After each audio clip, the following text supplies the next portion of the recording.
Good afternoon, ladies and gentlemen. This is Manuel Ruelas, Alliance Realty Group, and today I like to speak about the difference between a house or a condominium. And it happens to me over the last few days. Actually, I've been dealing with these people for probably about a couple of months, and this a younger couple, probably in their mid 20s, and they want to start a new life. So we were looking for a property that is according to their finances and what they can get the most for their bucks. And we went through different properties, different condominiums, different houses, and there's not much difference on prices. The only difference is when you buy in a condo, you don't have to worry about mostly the jars.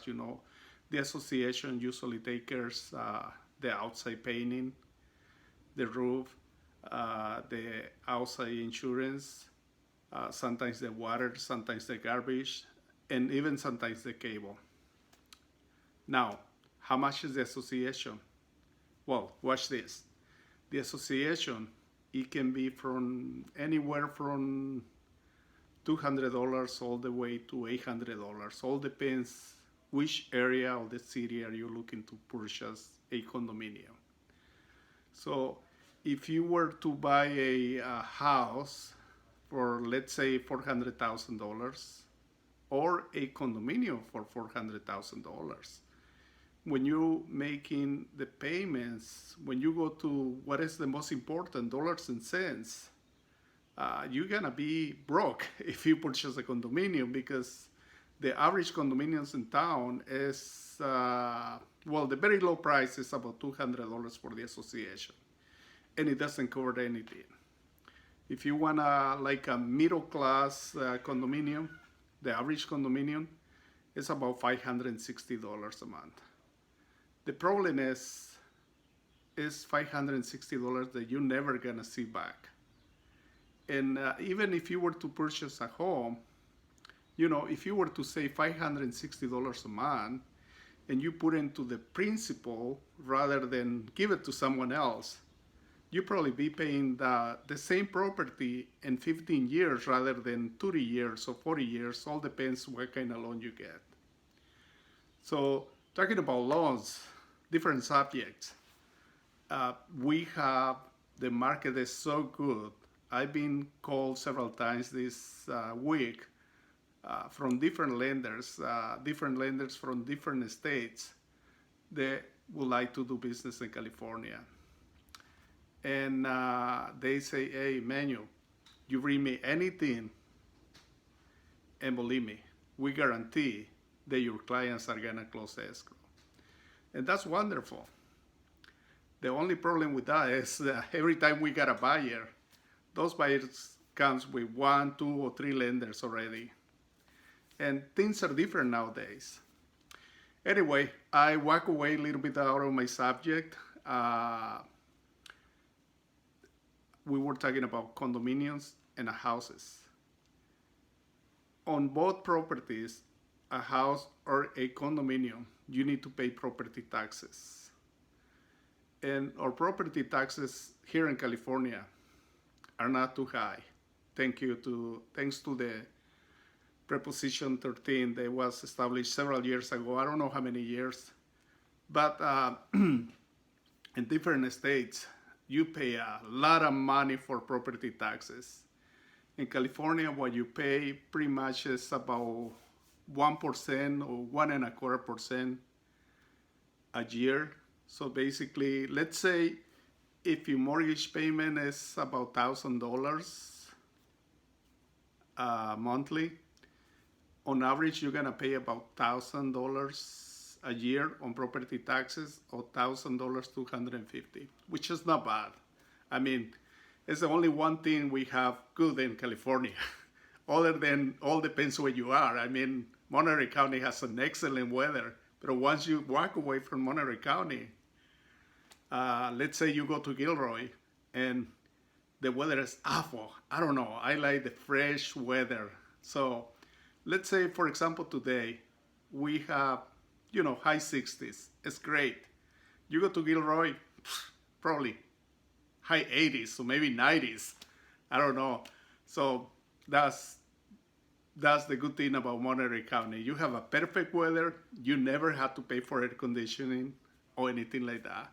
In fact, you might pay sometimes a little bit more for comfort, but it will be for a nice heater, not for air conditioning. I use the air conditioning myself only when I'm driving. Other than that, I don't use it. Anyway, so my advice for people when they're buying property, especially those young couples, is if you can, try to get into a house. Otherwise, otherwise you will not qualify. Let's say if you look two properties for the same amount of property, for the same amount of money, the same price. A house, $400,000. A condominium, $400,000. On average, let's say you get an excellent interest rate and you go with 0% down, which is unheard nowadays. Let's say you got $400,000 loan amount. You get an interest for 4%, okay? And a $400,000 of 4%, you're gonna have about 4 times 4, probably about $1,200 principal and interest. On a condominium, you're gonna have the same, probably $1,200, plus $560 for the association, plus property taxes, which will be about probably, I don't know, it all depends if it is $400. $400 divided by 12, more or less, will give you an idea how much it will be. So anyway, to make the story short, a house is always nice to have. You will never go wrong. Even though you paint yourself, you do your own lawn, you do your own things, it's your house. You have ownership.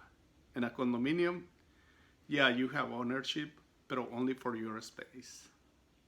So my friends, thanks very much for watching this, and hopefully I'll see you next week. And don't forget to enjoy the 4th of July. It's coming soon. This is the first Thursday of the week, and this week is the 4th of July, so Independence Day. So happy Independence Day to all my friends, those who are in the service, those who are on the service. Happy Independence Day. Thanks very much. Have a wonderful day. Again, this is Manuel Ruelas, a Lighthouse Realty Group. Any comments, questions, or concern, you can reach me 831-595-3222, or you can send me an email at manruelas1@gmail.com. Thanks very much, and it was a pleasure speaking with you. Thank you. Have a nice day. Bye-bye.